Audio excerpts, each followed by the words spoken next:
le type là, qu'on fait comme ça là, il n'y a pas d'Occidentaux qui font ça, à moins qu'ils soient africanisés. Il n'y a pas d'Asiatiques, mais toute l'Afrique et tous les Africains des diasporas font ça. Au fond, c'est des questions existentielles. Les gens sont partis pour toutes sortes de raisons.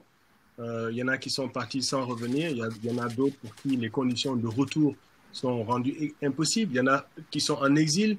Il y en a qui sont partis pour des raisons économiques, mais économiquement, s'ils lâchent ça, ils n'ont aucune chance de retour. Il y en a qui n'ont pas de système de retraite. Donc, il y a plusieurs cas dans l'individualité atomisée qui empêchent une lecture de la collectivité. Mais une chose est sûre, c'est que ces dimensions de diaspora se sont massifiées par strates à travers l'histoire.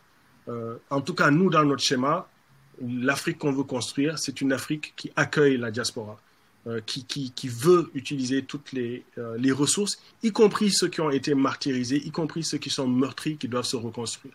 Donc, au Ghana, récemment, il y a toute une opération à la fois à caractère commercial, mais aussi à caractère culturel et symbolique de retour que le président ghanéen a lancé.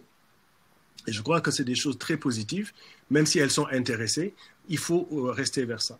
Et d'ailleurs, ça permettrait de rompre définitivement ce malaise qu'il y a entre les Africains américains qui considèrent qu'on les a vendus, etc., etc. Donc, le fait qu'on ne se comprenne pas, etc., ça va dépasser les questions des langues. Moi, j'ai eu la chance de beaucoup voyager, et si vous regardez l'africanité du Mexique en allant jusqu'à la Terre de Feu, vous voyez que les sociétés africaines ont gardé leur africanité. Par exemple, le type là, qu'on fait comme ça là. Ça, il n'y a pas d'Occidentaux qui font ça, à moins qu'ils soient africanisés. Il n'y a pas d'Asiatiques, mais toute l'Afrique et tous les Africains des diasporas font ça sur plus de 4 siècles. Donc, en fait, nous avons gardé, par mesure de survie, notre vitalisme, notre croyance à l'optimisme impénitent de nos forces vitales. Nous avons gardé des éléments de nos africanités dans nos rythmes, dans notre façon de vivre, de marcher, de manger. Donc, la résilience de l'Afrique est extraordinaire. Et donc, qu'on reste à l'extérieur ou qu'on soit sur le continent, on peut continuer à œuvrer pour un autre monde et pour une Afrique plus équilibrée.